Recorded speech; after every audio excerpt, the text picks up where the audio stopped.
What's up guys, Jake with TTI Tactical, coming to another special gun review. Today we are looking at the Canik TTI Combat.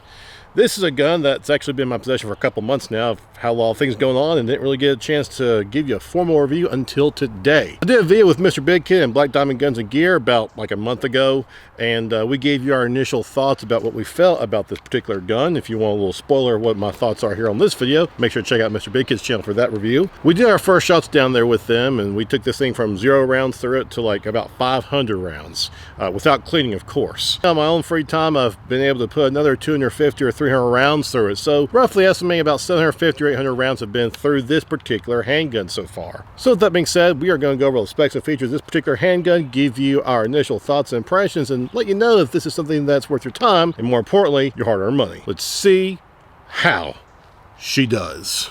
All right, so now that we've properly... 2, 1... I'm just messing with you, I've been rolling.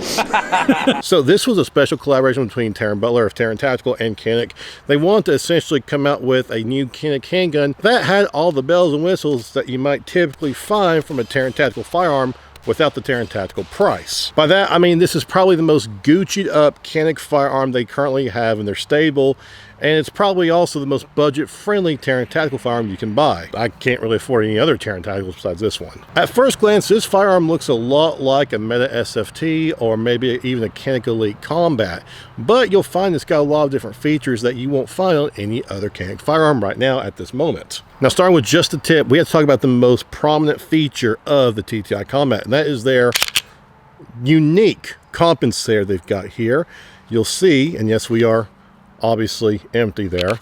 You'll see the compensator here is actually attached not with any kind of threading at all. You'll see that this is actually attached right here with a special pin mechanism.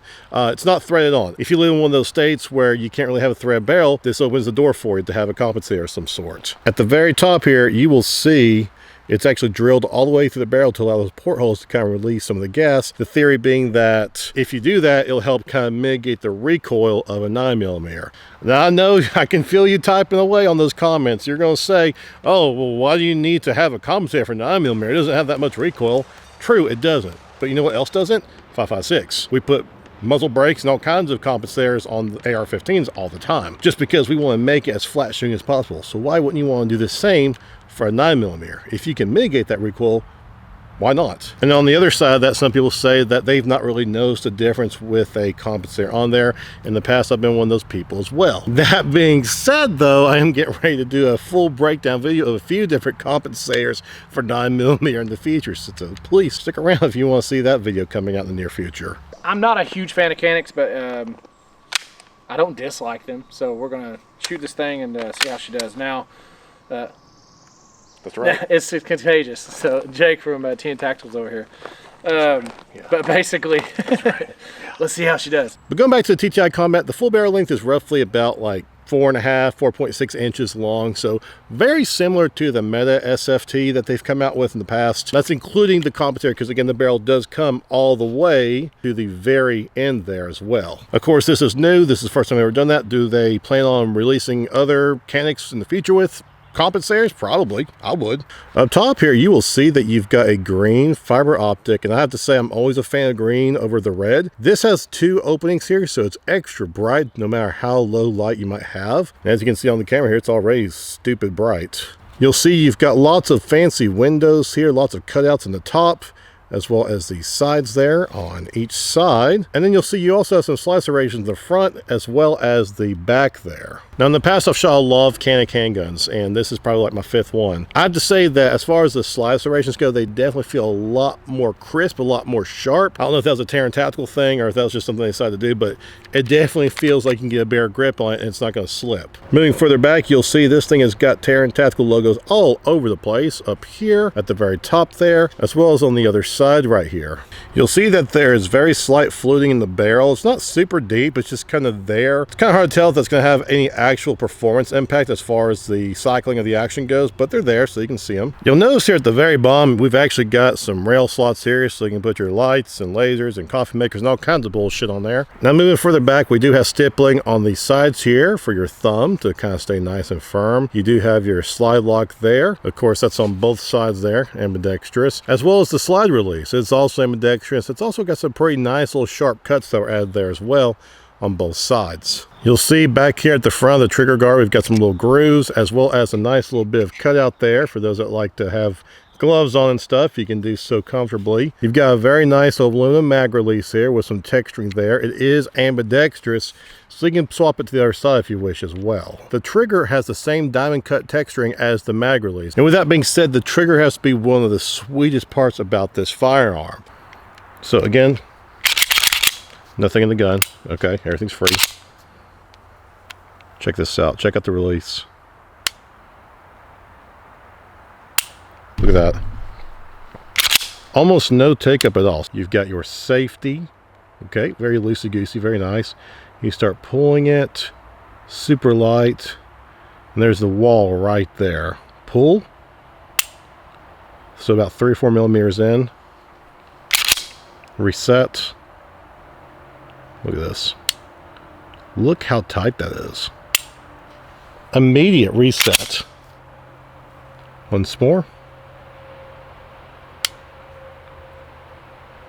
So very nice trigger, very awesome feel. It's roughly, you know, I don't have a thing to measure it, but it's about 3 pounds, maybe 3.5 pounds, but super lightweight. All right, so the Canik TTI Combat. Right here at the very top, you get a nice little message here from Mr. Taryn Butler himself. Very nice, very personal and sensual, if you will. Over here, you've got your cover. And here you've got, well, it's upside down, but you got all your goodies here, ATF, all that good stuff, you know, the stuff you love that you really care about. Right here, you've got the main handgun itself. This is how it comes in here. All nice and pretty. Well, normally it looks prettier. We've been shooting it today. Also here, you've got your 18 round mag. The one that comes with is an 18+3 as well as a standard 18 round mag, both aluminum base plates. Right here, the thing that everyone knows with Canik is you get your little toolkit here. Inside here is all the tools you need for making adjustments. Going over here, you get a total of 3 back straps, including the one that's on there, for different thicknesses. Sometimes you like it thick, sometimes you like it thin. It's all your preference. You also get 1, 2, 3 different plates for different types of footprints that you might have for red dots. But then down here, this is where the big money is. Are you ready? Ready. You lift this up, and right here is where all the good stuff is. You've got a holster. Now this holster has just your standard belt loops there for you that you can adjust. You've also got tools. You've also got your cleaning rod there, the copper brush. Now here's where a couple extra things come into play. You get a extra recoil spring to tune it finally just to your ammo type. And then here, you get the Terran Tactical Challenge coin with Canik on the back as part of their collaboration and friendship with each other. $300. Plus 10 charisma, surely. That's the $300 right there. Not real gold, of course. And of course, you get a little speed loader as well that Canik gives you. So, very good. Of course, your little child safety lock, all that good stuff. Now moving further back, the actual stippling all around where you're going to be gripping the handgun is super aggressive compared to any other Canik firearm they've put out in the past. Personally, I'm a big fan of this kind of texturing. If it can feel like sandpaper or skateboard tape, then by all means do it. Believe it or not, I actually used to do competition for IDPA and USPSA, and I would always put like grip tape on my Glock 34, and I found it to be very helpful. But some of you out there may not really like that super rough texturing, and this may be just a little bit rough to you as well, to which I would say you probably just need to man up and not have such soft hands. They do put a back strap back here for you. It comes with 2 additional back straps for you to swap out in between, so that way if you like it skinnier, you can get skinnier. If you like it thicker, well, then you can have it thicker, I guess, too, if you're into that stuff. The Canik magwell here is made out of aluminum. It's very similar to the one that you find on the Canik Rival and a few other handguns that Canik have made in the past as well. As you can see, it's flared out down there for you, making it much easier to reload and less likely that you're going to actually miss. Now, as far as the point of impact goes, you essentially have to aim like you traditionally do, where you basically line up the rear and the front, and wherever the top edge is where your bullet's actually going to go. A lot of times, especially with Glocks in particular, it's more like a situation where you paint the target, where you actually have to cover whatever you're shooting with the front sight. This case, it's actually going to be the top edge of the front sight. Just a little thing I've noticed in my experience with this. And of course, with this being a Terran tactical inspired firearm from Canik, they did give it the Terran tactical bronze with black there, so it looks very classic, very chef's kiss, very nice. Now, one issue that's always been kind of a problem with Caniks in the past is that anytime you want to put a red dot on, you would take the plate off in the back here and you would actually lose your rear sight. Thankfully, with the help of Terran Tactical, I finally solved that issue to where you keep your rear sight now whenever you remove the rear plate. So if you want to put a red dot on there, you can do so and still keep your rear sight so that you can essentially have a 1/3 co-witness. What's your, all right, first shot impressions? You just dumped 2 mags. Feels good.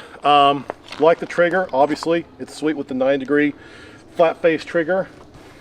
Does the compensator help? Not sure yet. Still gotta assess that. But so far, I like it. All right. Now, one last thing that you really need to consider with the TTI Combat is the price.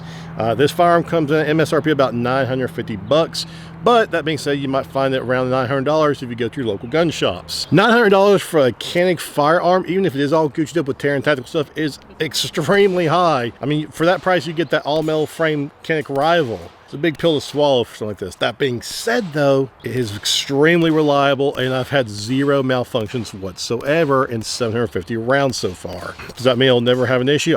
Obviously, I can't say that for sure, but so far, it's been good. I know some people are going to say, oh, that's way too much money. It's a Turkish handgun. And of course, anything that comes from Turkey has sort of like a weird stigma to it. But I mean, honestly, I think Canik's really come a long way. And I think this is an excellent firearm. So with that being said, what are my thoughts about the Canik TTI Combat? I think it's good. I think it's really good. I think it's expensive for what you get, but I do think if you have the extra $300 some odd, it may be worth getting. If this is your first Canik handgun, I would say this is probably one of the best ones you can buy. If it's not your first Canik handgun, if you've got a Rival or an Elite Combat or a number of them, you may want to hold off on this one for now, just because the price is awfully high for what you get. What I'm trying to say is you're not really missing that much, especially if you've got the Canik Rival. It shoots great, super reliable, super accurate, and looks super good too. I like it. And I think if you've got the extra money to spend, I think you'll like it too. Guys, that's gonna wrap it today. Remember, if you do this kind of content, make sure to like, subscribe, comment down below. What do you think about the Canik TTI Combat? Love to hear from you. We will see you next time.